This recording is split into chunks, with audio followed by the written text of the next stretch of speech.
आइए सर। ठीक है, तो तुम लोग सभी लोग रेडी हो? Yes sir. अच्छी बात है, और कोई भी चीटिंग करते हुए नहीं करना चाहिए, वरना फिर तो तुम लोग जानते ही हो।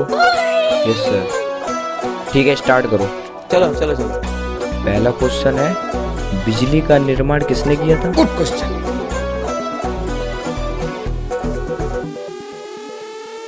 बिजली का निर्माण किसने किया था?